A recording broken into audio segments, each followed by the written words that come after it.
Hey, I'm Danny DeSatnik, and this is a conversation with an underrated creator. Today's guest is the queen of recognizing patterns and identifying talent. She started her career at Famous Birthdays where, fun fact, she found Charli D'Amelio at 50,000 followers on TikTok. Look at her now. Today's guest thrives on observing culture and predicting what'll happen next. She's a history nut that wholeheartedly believes that the past is a window into the future. Or, as she says, as life changes, nothing changes.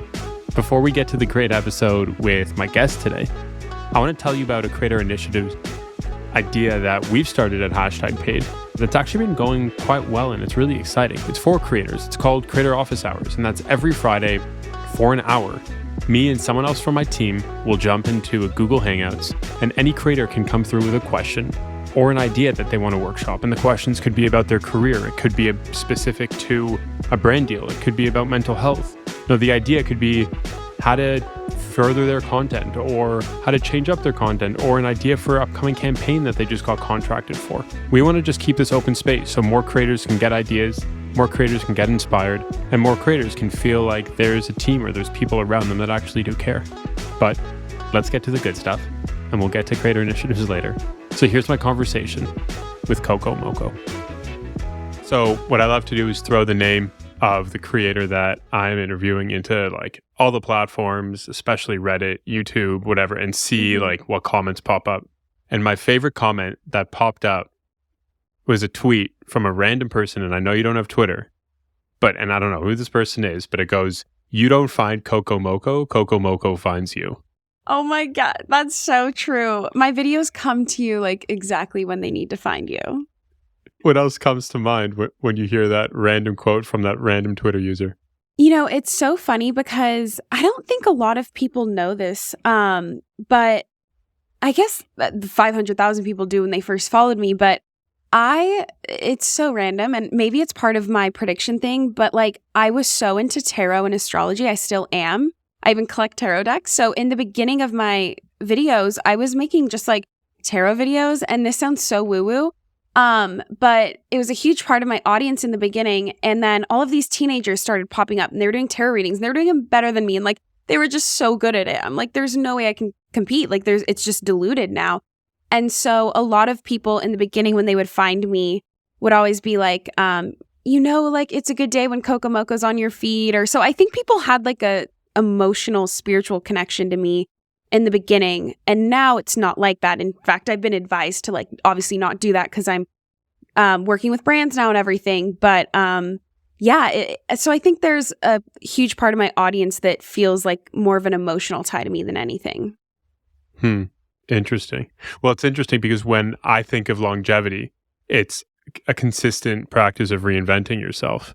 And what was that like going from being this tarot card reader to then maybe the content isn't that similar, but reinventing yourself and now still more or less approaching a million followers on TikTok? Mm-hmm. Yeah, it's such a good question. It really is reinvention. And for me, I always say like a new good format or video takes like 3 failed months of videos to get there. Behind every new viral video is like hundreds of failed videos that got you there. But it's actually my friend Nikki Reardon who you had connected with, but him and I on our lunch breaks at work, we worked together, and we would go into like a little room with a whiteboard, and we would just brainstorm how to get into the pop culture realm of TikTok. Because at the time he was making kind of like his mental health advice, and he obviously isn't a therapist, but he was like, this is just what I do, and those would go viral. And then I was doing tarot, and we made so many Venn diagrams being like, how do we crack the freaking code? Like, what is it? We could not figure it out. Anytime I made a video on pop culture, it was a flop. And then finally, I kind of just gave up. And then it's always when you give up, not give up, but I just stopped forcing it. And then I was like, getting ready to go into a meeting. It was like, was finishing up a lunch break. I had like 5 minutes. And in those quick 5 minutes, I was like, let me film a prediction video. But instead of talking about like zodiac signs, I'm going to talk about a trend that I think is cool that I've seen Hailey Bieber do. And I posted the video. I barely had time to edit it. And I thought it would just hit my tarot and zodiac sign audience. And they would just think it was cool because it was a prediction. But it ended up getting like over 4 million views in I think a couple days. And from there, I got a talent manager and brands reached out and celebrities reached out. And it was like that one video was the product of months and months of failing. But like, I think every time I tried to do a pop culture video, I was just like letting the algorithm know like, hey, like this is what I'm getting ready to do. And then eventually it was like, okay, we get it. We're going to push her out to people that like pop culture now. Actually, I wish there were cameras there when you and Nikki were just brainstorming on those Venn diagrams. It was so fun. We'd be like, okay, let's like give all the Succession characters like a zodiac sign. Like it was just, we were grasping at straws. But I think if you're going to be a creator, like you have to love it even when you're failing. Like I loved those Venn diagrams. Even when I got 1,000 views, I loved it so much. And you have to love it. Even there's going to be like 90% of being a creator is failing and 10% is riding the success. So if you weren't working at a 9 to 5 and didn't have like your 9 to 5 income coming in, do you think you'd have the same mentality? Oh, that's such a good question. I think so, because I've just always loved it. I've loved the art form. I remember when I was in middle school, it was when MySpace was big. I'm 27 now, so and I remember leaving school and like walking as fast as I could home so I could get home and like try to figure out how to code. I didn't even know what coding meant, but I would just Google and like make glitter fall from my MySpace profile where like while Party Like a Rock Star was playing. And no one was watching my profile except me, but I was obsessed. And then when I was in college, I went to San Diego State and I would make these like vlog. I ended up, I think, privating them all because I got embarrassed. But I was making vlogs of like, here's what it's like to live in this dorm. And they got like 200 views. But I loved it. And I think that like that was a sign that it was just something I was meant to do eventually. And I was going to figure out what worked for me. But I've always been obsessed with the internet and why people are obsessed with things on the internet and trying to crack that code because it's always changing. Has anyone ever come to you and said they used to follow you on MySpace or they found your MySpace page? Not MySpace because I was like probably 12. I'm sure there were probably settings that were on my account. I recently got a comment though. I think I only had like 2,000 subscribers on my YouTube in college, which was like 2016. But I did get a comment recently where someone was like, I've been following Coco since the SDSU days. And I was like, whoa, the fact that all those videos are archived and someone still remembers. So, yeah, I get comments like that every now and then. It's wild how I think I heard you talk about this. And I think a lot of people are putting this into perspective now with the Taylor Swift tour. Like you see the 90,000 people in a stadium, right? And you're like, 90,000 views, nothing. 90,000 people in a stadium for Taylor Swift, that means infinitely more. And so it must be wild to be in that position where one person is like, I was following you and you meant a lot to me, regardless of your views. I bet you it like completely changes the way that you look at content creation.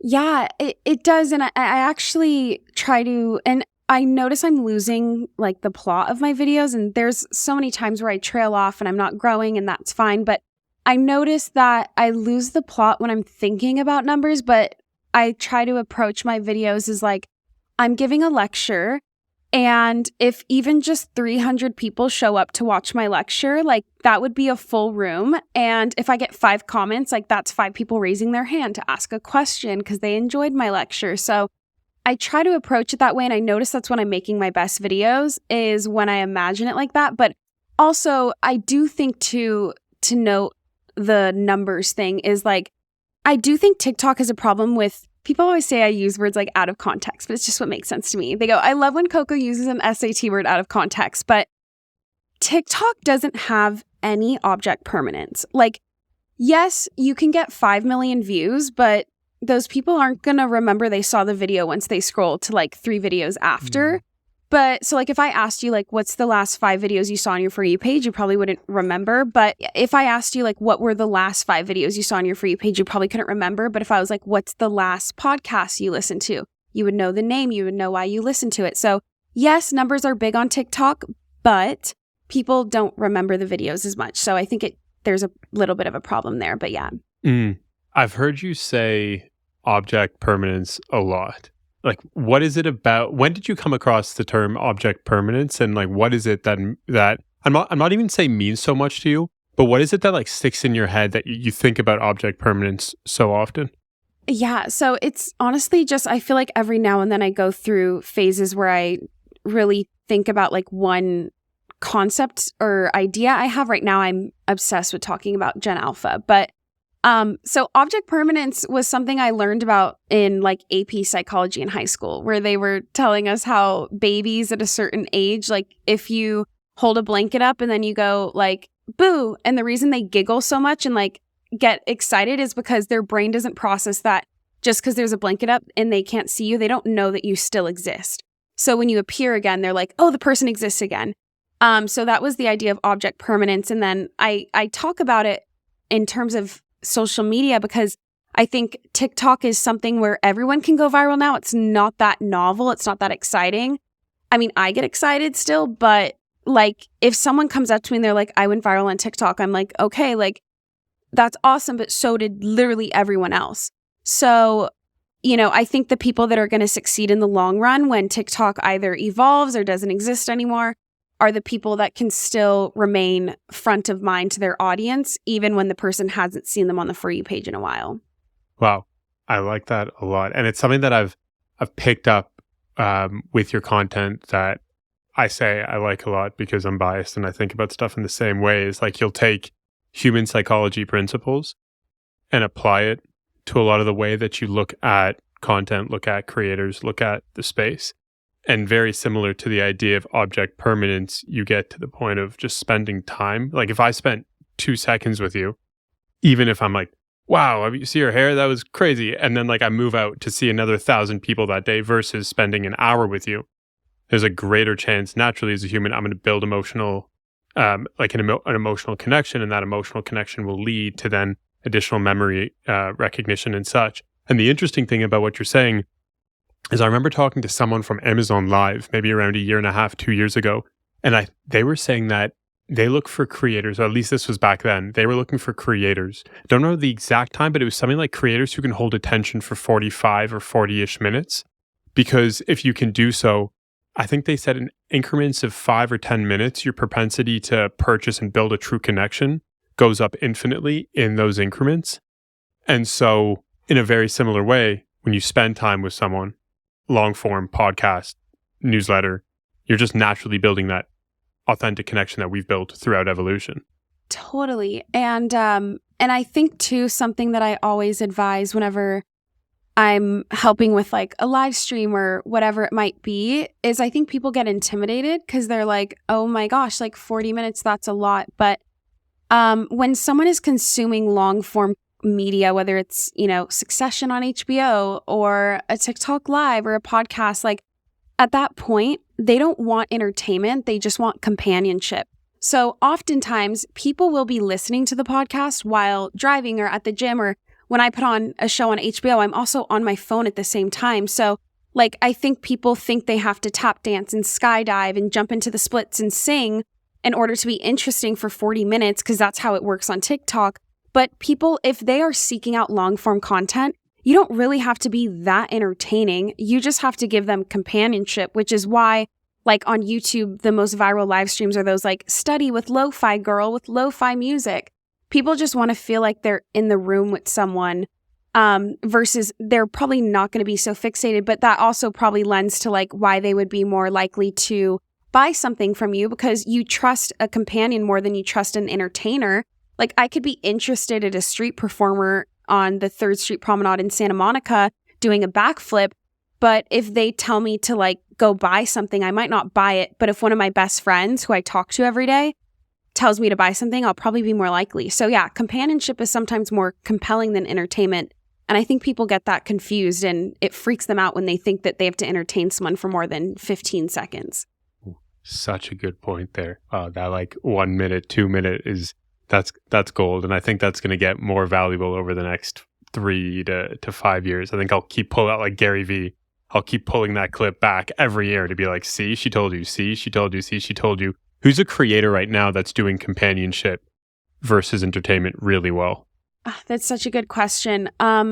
So I think that I use It's Iconic is an example of a great live streamer. They're the ones who go on, for anyone listening who doesn't know, they go on live. They got banned a bunch of times, but then TikTok finally got the bit, and like now they're verified and they're in Paper Magazine. But I'm using they pronouns because they're putting on a bunch of different characters, but they basically go on live at multiple hours a night, and they just have people call in, and then they interact with the people as different characters, and they're not always even saying a ton in the live. They're usually just like reading the comments or laughing, and when they do say something, it's interesting. But I think they're really great at it. And honestly, just anyone who's doing podcasting, just that's such a cop-out answer. But because when you're talking, you're just talking, like you're not really entertaining. You're just it's a different part of the brain that's working than when you're on video. So yeah, but I would say It's Iconic is like a live streamer that I think is good at companionship versus always needing to be talking and entertaining. With everyone with all the creators you're around, the creators you speak to, what is the biggest thing holding people back from leaning into and just entertaining live streams and making that part of their routine or their reputation? Yeah, great question. I think it lends itself to just like long form media as well, not just live streaming, because I don't want to be a hypocrite. Like I've gone live a few times, but I really do love, long form media where I can like go in and edit and stuff. But I think this is the Achilles heel of the last 3 years on the internet, which is like people are so obsessed with trends. And it's funny because I've been coined like a trend forecaster and things, but whenever you're doing trends, especially on TikTok, it's such short form, it's such 15-second music clips, which especially when advising with brands, it's always murky territory. I'm like, technically these brands, like I'm like, if I was you, like I wouldn't use copyrighted music. The one thing that's stopping people from long form and then object permanence is their obsession with doing trends. Because if you're doing a trend already, like you're probably not going to get a ton of followers, even if that video gets 100 million views, because you're just doing an iteration of something that someone else has already done. And people only follow accounts that are doing something that's so new they can't find it anywhere else. Like, why would I follow, Jake Shane? He's the guy that's going viral right now. He does like comment reply videos and it's really funny. But if someone is copying his videos, like I already follow Jake Shane. Like I don't need to follow the 10 copycats. They might make me laugh and go viral, but I'm not going to check in on them. So I think trends are not only short-term gain, but also they're usually short-term videos. Like it's just not, when you're making a piece of content that's more than like 10 minutes, you can't rely on trends. Like you have to add new value to fill the space. So yeah, I would say trends stops people in so many ways. Something I've been thinking about a lot, which I feel like you'll definitely have an opinion on, is, the whole like man on the street stuff that's been crazy over the past, year and a bit. There are a couple people that started out with the, hey, what song are you listening to right now? They don't even have to be into music or know music at all. But they're at such a level in the music industry where everyone's like, I want to work with this person. I need this person. I need this person here. And the crazy thing is, I don't know any of those people personally, so I can't comment on do they like music or are they knowledgeable on music or not. But just because they were the first one to do it, and then it was a crazy trend, they're at such a platform that if they're really, really good, and if they really do enjoy music, they could be like the biggest media company in the music industry in the next 3 to 5 years. But on the similar vein, because it was so easy to do, they might, like someone might come up to them and be like, oh, what's your favorite song? And they're like, I don't know. I don't really listen to music. I just like did it first and then it kept making me money. And so screw it. Totally. Well, and the easier it is to do, the more replaceable you are. Like I see so many videos now that are like that. What are you listening to? And I know that there's people on the music label side that are scrambling to try to get onto one of these videos. But like, they are a dime a dozen now. And I think that there's something that can be a little disorienting for the audience when they never actually see your face. And that is sometimes what those videos do. Do you know who Caleb Simpson is? I think he's the one who goes and tours apartments. Yeah. I was listening to his interview on the Colin and Samir podcast, and they were telling him like the number one thing he needs to watch out for is that he could be replaced because of the format. Like he wasn't in the actual videos. And I noticed since then in the videos, he'll actually like show himself walking around and it's not just him holding the phone. So yeah, I think the easier the video is that you're producing, the more replaceable you are. Okay, on that, what comes to mind when I say longevity happens at points of friction? Oh, that's a good one. I think like evolution, like evolving, like what we were saying earlier, being willing to evolve. The internet is always evolving. The goalpost is always moving. And if you're doing what worked for you 3 years ago, like you're going to be left behind. And sometimes like I have learned to not get mad at the moments where I have these slow, I'm not getting a ton of views. I'm not getting a ton of people reaching out. But I always feel like it's in those moments that I have to get creative and try something new. And then I come up with the best new idea. If I never had any friction, I would still be doing tarot videos like I was in 2020. And it would not have gotten me to where I am now. I wouldn't be on this podcast. So it is those friction that is, and if you're having friction and you're not getting a ton of views, that's awesome to like explore because no one's going to see your flops. Like if the algorithm has you on timeout, that's the time to like try new things because no one is going to see it if it fails.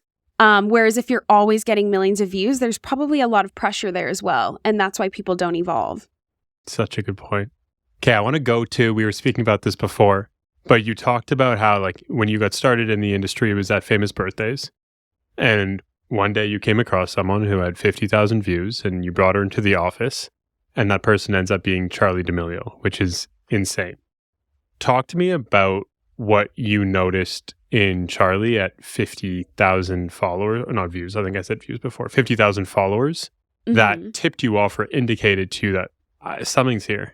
The internet in general, I refer to it as a snow globe. So as a creator, you can exist in a little snow globe. You can have 10 million followers, but no one, talks about you outside of that snow globe. And some people like that, and that's, their safe space. But that someone is breaking out of the snow globe and penetrating kind of this zeitgeist whenever other people are talking about them. And we're seeing that right now a lot with Alex Earl. Like, I rarely see her videos on my feed, but I see videos about her on my feed all the time. And people are more susceptible to learning about someone when it's from another source. And like, creators aren't doing that on purpose. Like with Charli, for example, TikTok wasn't that big back then. It had just changed from Musical.ly. This was 2019. And there were just a couple videos of different people stitching her. And I mean, she's only 15. It must be so stressful. But they were like, what's the hype with this girl? Like, I don't get it. And I was like, one, like, that's so mean. But two, like, why are people talking about it? That means that she's becoming bigger than just her own account. So, I think anyone can go viral and get followers on TikTok, but not anyone can be talked about on TikTok. And I think that's when you start entering a new stratosphere of fame. I like that a lot. That is definitely going to my list of indicators when other people are talking about you, regardless of sentiment. I like that a lot. So you bring Charli into the office, you film some video, the video gets 40 million views, or maybe not that one, but like some of the videos that you filmed with her. When she was in the office, did you pick up on anything in person that like you got really excited about for her future? Yeah. So to clarify too, it was like, I think the first video we did with her was just a Q&A. And I think it got like 5 million views on TikTok, which was a lot back then. I'm like, I don't even 5 million people were using the app. They were, but and then it was her family had come in a couple times from then. And there was one time where she filmed with, it was her and Lil Huddy and they came in, and that one was the one that got 40 million views. But anyways, there's something that one, and maybe I'm just like an optimist, but I noticed, so we would work with a lot of people at Famous Birthdays, whether it was YouTubers. I mean, at one point, Mark Cuban came in and we were like freaking out. We weren't allowed to freak out, but like our CEO was like, I'm excited. Like, we can freak out for this. There's two things. One is if they have a good support system around them, and this could more maybe be, I mean, this is probably a darker, topic that we don't have to dive too much into, but there was a lot of exploitation. It's always existed, but if you're a 15-year-old and you're making a ton of money, they're sharks and they smell blood. And there were some people that would come in that there were shady people around them, and I just felt like they didn't really have a chance. Like, no matter, they were probably going to get bad advice, or someone was going to, and I didn't know for sure. I mean, I was only like 22 myself. I just would see things, but then specifically with Charlie, her family was very involved. Her dad was very involved. And one thing that I really liked, and this is the optimist part, was I always think that the people that I worked with that ended up becoming the most successful, they were very nice to everyone in the office. They got there 10 minutes early. They were, present. They were kind. They were responsible.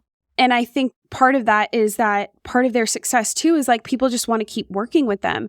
And so that was part of it too. They were always very respectful and kind and early. And I thought that was always something that was probably a good sign. But yeah, I mean, I think there's a couple things. And then more just woo-woo is like, I really believe that there's this aura that people have when they're like going to be famous. I don't know how to describe it. They could be wearing all black, but they just like are more colorful. Like they just have this energy about them where everyone's kind of looking at them and they're drawn to them. And I think that's something that some people are just born with and you can't really force or teach. And a few people have that. And I felt like Charlie had that. What makes me wonder about is like when I first asked you this, you're like, at the time I couldn't really describe it. But now, having had time to think about it, you can put some words to it. Is it a good sign in terms of identifying talent and maybe identifying like a trend? Is it a good sign if you can't describe it at first? That's such a good question. You know what? I think so, because sometimes if you can describe it, then you can put them in a box and eventually that box is going to get lost in the shuffle. But if it's something that's harder, that's not as tangible, it also means that it's moldable. And like, again, they can evolve, like we were saying. Okay, identifying patterns. Why do you think you're so good? Like, you are very good. I'm not saying like, oh, like explain to me, like tell me why, like rationalize yourself. But what is it that you see in yourself that makes you or makes the people around you that you also recognize are great at recognizing patterns so good at this pattern recognition piece? No, that's a great question. I think that part of it is I really did intend in terms of marketing to be a quiet observer. I never really knew that these videos would blow up. I'm grateful for it and the opportunities it's given me. I always say like I would be down to be in the public eye for like 3 years and then write a best-selling book and like disappear into the sunset or something. But I'm a quiet observer, I think. And then part of it too is one of the best ways to know what's going to trend next or what is coming is like, usually it's just the opposite of whatever's currently trendy. And that always seems to be a really good instinct. Like if I'm making a prediction, I just think about what's currently trendy, which means it's the status quo, which means people don't like to think that they're, a part of the masses. People like to think that they're very unique. And a lot of people are. And so because of that, if they see something that's really trendy or popular, they're like, well, I want the next thing. I'm over it. And so the pendulum swings to opposite ends often. And that's one way to really identify patterns in terms of trends and whatnot. Like, TikTok short form was really popular, which is why I think we're seeing a resurgence of long form. And even on TikTok, like I had a video that was like 6 minutes long that was one of my most engaged videos recently. So I think that the pendulum swings. I think people go the opposite. And I mean, history repeats itself. I still am obsessed with history. Like if I'm driving through a random town, I have to look up like their high school, their grocery store, like why did they settle here? Like who decided to like build a house here first? Like why? I just think it's fascinating. I wish I could just study people like going about their daily life and why they ended up certain places. And that's always fascinating. That was the part of me that we were talking, I think, before this about how I wanted to be a journalist. And I even was studying journalism in college and I couldn't pass this like grammar, spelling, and punctuation test. And look at you now. Right, yeah. And I wanted to be a journalist so bad because I was obsessed with history and I felt like the next best thing to a historian was a journalist. And so because of that, I've always just been obsessed with why certain things happen. I think that also helps me with pattern recognition is I'm always trying to look at things from like a bird's eye view versus one of my pet peeves. And I don't want to, get down on anyone's grind. But one of my biggest pet peeves is when someone on the TikTok For You page is like, I'm a marketer, and if you want to blow up, like, use this trending audio. I'm like, no, like, that's not good advice. Like, maybe it is, but I don't think it is. I'm like, think more broadly, think about the bigger impact of the video. So yeah, I think just my obsession with studying people is part of it as well.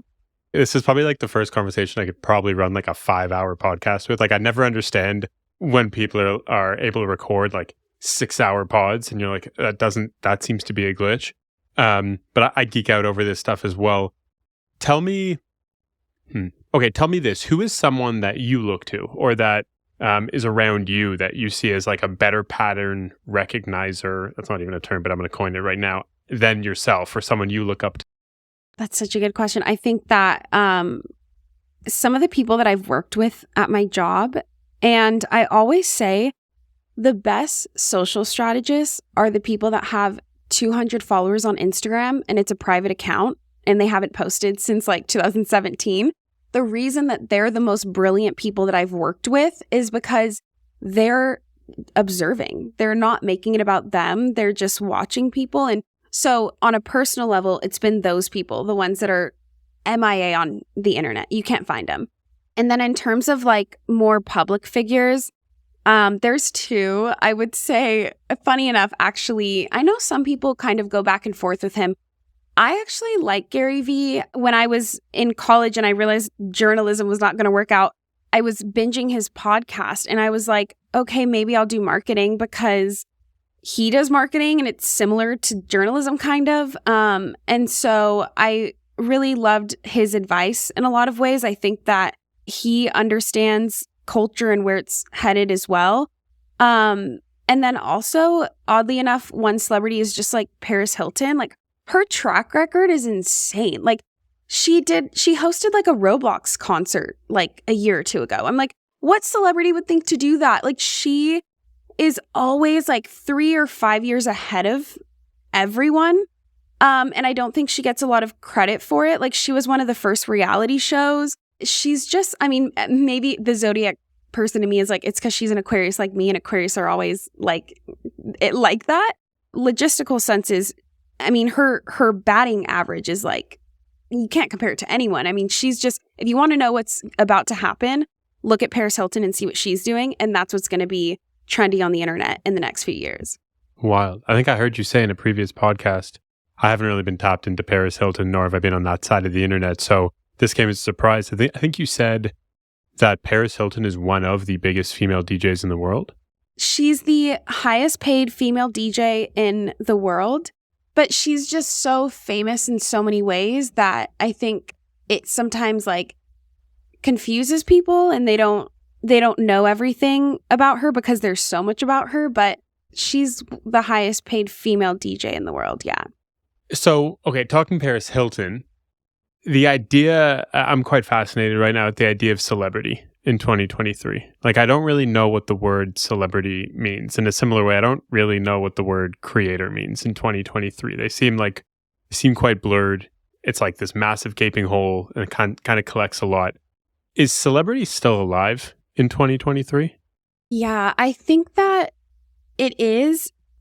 So celebrity is synonymous with legacy. So you can't really be a celebrity unless there's like history there. So for example, like Jenna Ortega just recently became like an A-list celebrity because, she had Wednesday, but then she also had an archive of things that she had been doing. So I think that if someone's going to associate you as a celebrity, there has to be something they can bite onto that's more than just like, the last 6 months of you going viral for whatever reason. And I think and in terms of creator, it's hard to define as well because like, as long as, anyone's a creator now that they have a phone. I always say like, as long as people have a phone with a Wi-Fi connection and a camera, like anyone sees themselves as a creator. So, but I think that a lot of people are creators, but you start to become a celebrity once there's a feeling of legacy there. And a lot of people won't respect, that's why a lot of people don't respect creators as celebrities because there isn't a ton of history they can reference that isn't just on the internet in some way. And so even like, the Alex Earls, for example, she's starting to become obviously a huge celebrity, but like I think Charli D'Amelio, using that as another example, she's seen as a celebrity now because there's history there. Like she was a part of Hype House and it was written about in, I think like The Atlantic or the New York Times. And then she was on Dancing with the Stars. So there's some legacy there now that people can associate her with, versus when someone just appears out of thin air, no one really respects them as a celebrity, even if they're the most viral person on the internet. Okay, let's run a prediction, because I feel like you're all about predictions and you're also really good with predictions. If we look in, let's say, in 10 years, who is going to be the biggest celebrity that's a creator now? Oh, that's a good question. I keep saying that's a good question, but you really are asking really good questions. Honestly, I could see someone like Tim Chusano, and I'm not just saying that because I'm biased and I have interviewed him, but I think that what I'm trying to say is people that become famous when they're a little bit older have more longevity. And Nikki and I talk about this all the time, but it's kind of this, comparing it to like Joe Rogan versus like a Jojo Siwa. Both of them are obviously super accomplished, but if you can get someone as a fan when they're already like 25 or older and their frontal lobes have formed and they're more adjusted, like they're going to be a fan of you until their personality changes again, which isn't going to be maybe until they're 60 or 70s, whatever it is. Whereas if you get someone who's a fan when they're like 13, their personality changes like every 6 months. Like they try on, they become extreme versions. And so that's why they become obsessed with certain celebrities, because they're exploring, the Vlog Squad social side of themselves. And then in the next 6 months, they're exploring the Jojo Siwa side of themselves. And so they, like, yes, there's a lot of buying power and stuff with having a younger audience, but there's not a ton of longevity. So to answer your question, I think the people that are going to have longevity are the ones who are becoming famous in adulthood. And also there's just less room for error. Like I think you're just a little bit more confident in your decisions. You're a little, like there's less of a risk there to buy into them from brands and stuff. But yeah, I could see Tim Chusano having like a show, kind of like an Anthony Bourdain, but different. I think that he's really fascinating. And anytime I see a video, I'm like, I didn't know, like, how does your dad have the Stanley Cup in the kitchen? I'm like, what is his life? Like, I'm like, what? It's so, I think when you've just lived more of a life, you just have more value to give to your audience. One, love that. I will echo that. And I'm definitely going to clip and send this to him. But it's something that you see happen a lot. Even like we were talking about the music industry before. And a lot of the time what you see is everyone's like, all right, it's your second album that really solidifies you. It's not your first, but it's because maybe you're coming out with an album when you're 20, your first album. And so you have 20 years of experience and thoughts and perspectives to put into one project. And then the next time you're supposed to come out with an album, that's like another year, 2 years. And what? So you have to try fit 20 years of perspective into two, which is why it's interesting, because you go to like the Adele model of the, I'm going to rise and then I'm going to go away for a little bit. And then I'm going to rise again and go away for a little bit. And it just like, it's a natural cycle. And it's something I respect. There's a rapper named Corday, and he thinks about this in a very similar way of like, I don't have enough perspective. There's nothing new I'm really thinking about right now. So I don't have to be in the zeitgeist. I don't have to be making music. Give me a year or 2 years. And he's about to have a kid with his wife. And so like, that's going to be an amazing thing for him to talk about. So I'm so with you. I love that perspective on the creators that are older have so much to talk about that it's almost like it is never ending because they've lived such a life beforehand. Wow. Is Corday the one that he's like one of the most successful ones from YBN? I think it is. Exactly. Okay, yeah. I know who that is. It's so true. Like, I think there's value in eventually creators are going to start seeing their content as seasons, like the way we see with TV shows, because you really can't sustain, like, an actor isn't filming, Jenna Ortega isn't filming Wednesday Addams 365 days a year constantly. Like, that's not sustainable for anyone, and there's not a ton of evolution. Like, you can't really watch grass grow hour to hour, but if you don't look at it for a week and then you go back, it's going to grow. But I think creators as well are going to start taking seasons and like you have to manage expectations with your audience, but be like, okay, this is something new I'm doing. It's going to last 10 episodes and then I'm going to go quiet for a little bit. And I think also when you pull away too, it makes the audience, I like to refer to it as a rubber band. Like if you're constantly chasing your audience, like the rubber band never stretches. But if you kind of go MIA for a little bit and you let that cause tension, once you do come back in the zeitgeist, it's going to like snap even bigger than before. We see that with Emma Chamberlain, but yeah. Such a good point. Wow. You're so good at just like understanding the space, because so much of what you said, it just like I can say it makes sense, but objectively it makes sense because you've seen it over 30, 40, 50 years. There's something you said on, I think you were on a webinar a couple months or so ago, and you talked about how we haven't seen the golden age of YouTube yet, which is crazy because YouTube started in 2006, and we see social platforms kind of in cycles of like 10-ish maybe years, and then they kind of go away and they're trying to hold on to something. But you say we haven't seen the golden age of YouTube yet. Insane, since it's been 17-ish years. Why do you say so? Also, you've done your research. I'm like, oh, I forgot I spoke there. But yes, so there's a couple reasons. And I really kind of agreed with this idea because I first heard it from Mr. Beast. He talked about it a couple times. But that, number one, I think we're always thinking about American media, but also, you know, outside of America, Apple isn't the biggest phone. A lot of countries actually use Samsung and Google, and Samsung phones already come with YouTube downloaded. And so, and Android phones come with YouTube downloaded. So it's something that's always going to be available to people. I think like an app like Google is, where it's just a utility. Like once something becomes a utility and not entertainment, you're kind of solidified in their life in a lot of ways. And I think that YouTube people make longer content. So there is a higher threshold to enter. Like it's really hard to make YouTube videos. That's why there's not as many people doing it. But I think that audiences are getting really tired of, I call it short form fatigue. Like you see so many videos, and I always laugh when someone's like, oh, the Vine days, like, you know, humans only have an attention span of 7 seconds now, because that's how long Vine videos could be. Same with TikTok, in 15 seconds, whatever it is. But it actually takes more of your undivided attention to scroll every 10 seconds to process a new face, a new topic, you know, maybe a new dialect, new comments, new nuances, new inside jokes. Every 10 seconds, like that takes so much brain power.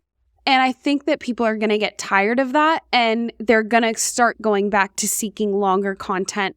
And I think YouTube provides that for people. And yeah, again, just the object permanence. Like people are so loyal to their YouTube, the people they follow on YouTube, versus like there's people I followed on TikTok that I probably couldn't pick them out in a crowd because I saw one of their videos once 2 years ago and I haven't seen their videos since. But on YouTube, like if you actively follow someone, like you're probably going to see a good amount of their content. And so, yeah, and I think that, yeah, I think just especially with the writer's strike that's happening now, we're going to see a surgence of reality TV, but also a new surgence of long form creators, and that being YouTube and stuff, because people are going to run out of things to watch and they're going to need to turn to new media. And the writer's strike happened previously around 2007 to 2008, and YouTube was started in 2006. So I think that history is just repeating itself, and maybe I'm connecting dots that aren't there. But I think, you know, whenever there is a dip in traditional media, this new age media takes over. But someone needs a video to watch while they're also scrolling on their phone, and that becomes YouTube. It's similar to, I heard you say this, like as things change, they stay the same. I think you're going at it. Okay. So last thing, you talk about object permanence. We talk about building a relationship, going long-term, everything's short form, it's quick. You're spending so much mind space, actually trying to identify everything that you're seeing.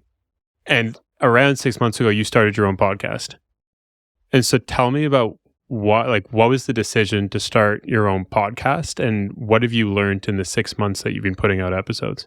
Yeah. So when I wanted to start my podcast, I was feeling super just like uninspired on TikTok. Like I was just like, how many times can I beat a dead horse and talk about this same thing in like 60 seconds or less? At the time, a lot of people were wanting me to talk about trend predictions, but I'm like, there's only so many trends. Like there's only so many things happening.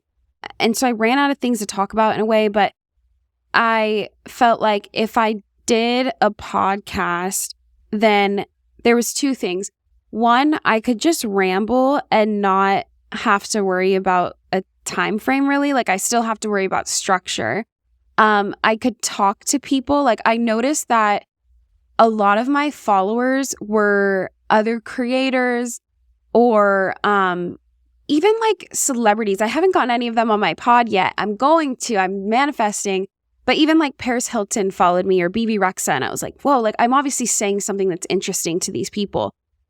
So let me dive deeper. And maybe if I make a podcast, then, I won't have to worry about being in the constraints of an algorithm.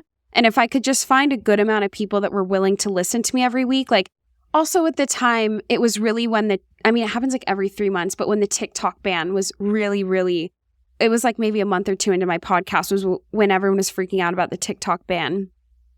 And I really understood that like I needed to have a place that my audience could find me outside of social media.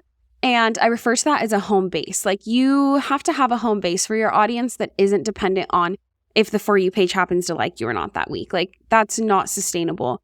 And so that was part of my rationale. And then also I don't love being in the public eye. It's why I don't use my real name. I mean, I always laugh that in some interview, I see people on Reddit and stuff being like, what's Coco Mocoe's credentials? Like I looked her up on LinkedIn and I don't think she actually works at BuzzFeed. I'm like, that's not my real name. But anyways, I was just really sensitive and I hated reading like mean comments. I know that's just part of putting yourself out there is like, it's going to happen. I just have to like, eventually you just get over it. But on a podcast, like people can't really leave mean comments. They can't be like, your mascara is smudged and like your bangs are messed up today, because there's really like no, like, I mean, they can leave a review, but if someone's leaving a review, they probably are already pretty invested in you. And if they do leave something critical, it's like, because they want you to improve, not because they just want to like, make you like feel bad about yourself or whatever. So yeah, there was two reasons. I wanted a home base outside of an algorithm that I couldn't control. And I wanted a place where I can put my thoughts out there and not have to think about like someone commenting something really negative about me or the person I was talking about. And also there's just more room for nuance. Like it's common that things get misunderstood when you're trying to explain something in like 30 seconds or less. But if you can talk for 30 minutes, you can like dive into all the different perspectives and then why you eventually came to your own perspective. I look at creators who are either creating their own newsletter or creating their own podcast as like, to me, that is so valuable for the next 5 to 10 years to think like longevity, to actually think about a true connection. So interesting there. Tell me this, what has podcasting done for you in the past 6 months that you didn't anticipate it would do for you? It's funny because I weirdly get approached more like in public, which is funny because podcasting is audio, but I think that people feel like they know me more, and they probably do. So when I get approached now, it's not just like, I know, are you Coco from TikTok? It's like, oh, I listen to your podcast. It's the first thing they say. So that's something that is like an interesting phenomenon I haven't put my finger on yet. And then what's really cool is just more people are reaching out to me that want to be on the podcast or talk. And I mean, I think that like no one's really going to reach out and be like, hey, can you like talk about me in a 30-second TikTok? Like, but I think with the podcast, there's more value there. So they like want to be a part of it. And yeah, I think it's just given me a lot more legitimacy as well in terms of like dealing with brands and stuff. I think that anyone can be a TikToker. Not anyone can. I mean, I lie. Anyone could be a podcaster. It's not like super hard to figure out. But yeah, it does just give you an air of legitimacy that I don't think TikTok can really give you, no matter how many followers you have. For sure. There's the friction that we were talking about. Like to put out one episode, fine. To put out 10, fine. But to put out 20, 30, 40, again, you can put out 20, 30, 40 TikToks, but so can someone else because it's like a snap of a button. But putting out that podcast, but so interesting on, wow, I want to be thinking about that a lot, about people that come up to you and they really think they know you, even though they're not watching you. That's fascinating.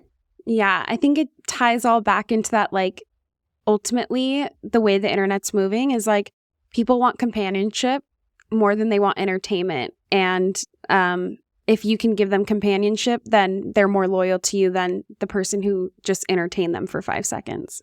So true. Okay, because I'm a nerd for underrated talent, who is a creator right now that you think is underrated? Oh, trying to think of like who I've seen on my feed. I was gonna say Jake Shane, but I think he has like 2 million followers. You know what? Okay, there is a girl. Her name is Allegria, and she has 9,000 followers on TikTok.